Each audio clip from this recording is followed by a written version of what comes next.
Hey, beautiful people. Thanks for listening.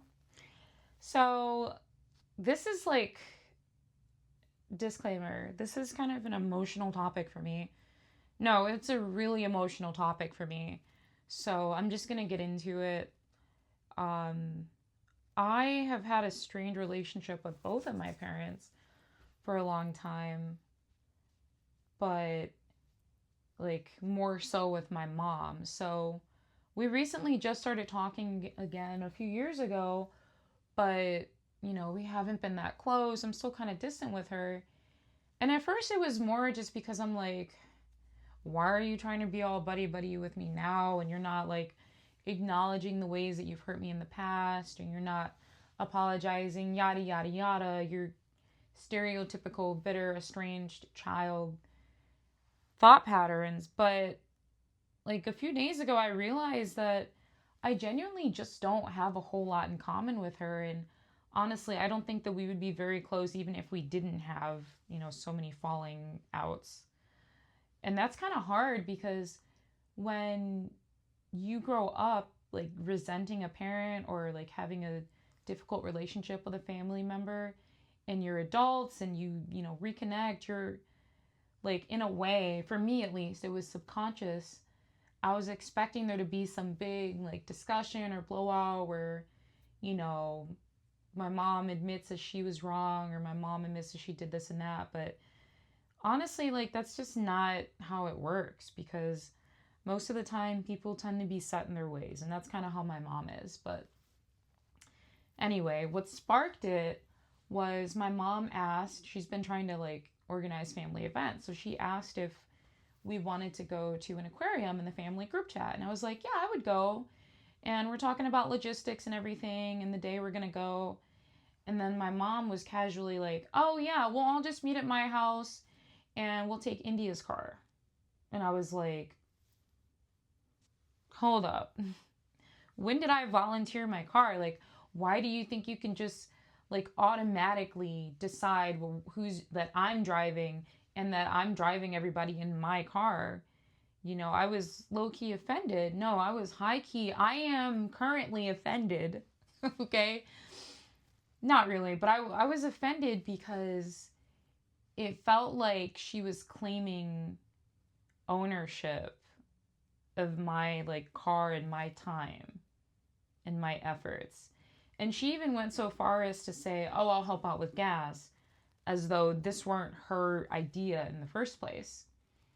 So what I said to the family group chat was, oh, I don't feel like driving because it's also like it's 40 minutes away, right?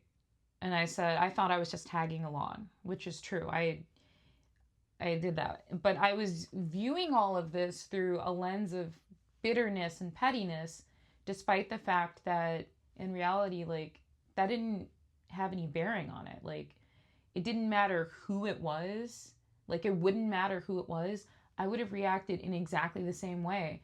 I do not feel like driving 40 minutes to go to an aquarium. And it's 40 minutes one way, right? I don't want a bunch of people in my car. You know, that's genuinely how I feel. But again, I was viewing it through this lens of pettiness, and I was like, wow. So I was thinking back to all the times when I was a young adult and my mom wanted me to give her gas money for a ride. Like one time, I was actually really hurt about this when I remembered because I was learning how to drive and my mom wouldn't let me use her car because she was afraid it was going to get damaged. And I was like, well, what if I pay for the insurance? And so she let me pay for the insurance and I jumped through all these hoops and everything. It was expensive, okay? Because in Michigan, like it's a no fault state, but that's besides the point. It was like $600 that I had to put down for this insurance. And then she still said no. And then on top of that, again, there were a lot of times where I needed a ride. Like I did not have any other options. And she would have me give her gas money when I barely had anything to my name. And like at the time, I didn't really have any frame of reference. But as an adult, now I'm like an adultier adult, I'm like, oh, so I'm giving you $20 for gas to go 10 minutes. Now I realize that that's a ripoff because you can go 10 minutes when your tank is on E. barring all of that, um, I realized that I've kind of like not necessarily let go of those feelings, but I've kind of just accepted it. Like, I've accepted that my mom's who she is, I'm who I am. There's no point in hashing all that up.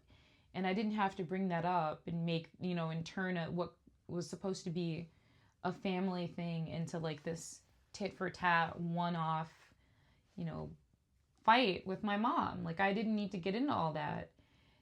And so I didn't. I simply said, hey, I didn't know you wanted me to drive. I don't really feel like doing that. And I just left it at that. I didn't make it about our past. I didn't introduce this bitterness and pettiness, because I sat with myself and I thought it through. And I realized that that didn't have anything to do with this situation. Because there was a part of me that deep down like felt a little bad. Like, I felt like I was being petty, and I felt bad for that because I try not to be petty. Like, I'm not a petty person. And I realized that it wasn't about that. It wasn't, genuinely. So the big picture here is not everything needs to be hashed out. Not everything needs to be hashed out. Sometimes it's okay to just leave stuff alone. You don't necessarily have to forget or let it go. Like, you can let like a pattern that you've noticed over the years, or like an interaction that you didn't like or that you perceive as negative, you can let that affect how you might interact with that person or treat that person. But what you shouldn't do is interact with that person in a negative way based on that. Like, if you're not going to have an adult discussion and get to the bottom of it, it's completely fine to just be like, you know what? We're not even going to worry about that. But I am going to change how I deal with that person. It's like, no, I'm not going to argue with my mom. I'm not going to try to rehash all my old hurt feelings and stuff. But I'm also not going to try to like pretend that those things didn't happen. And I'm not going to like try to force the relationship to be something that it's not. And that's it. It's okay to just let things lie and get on with your life. And you should. You already know.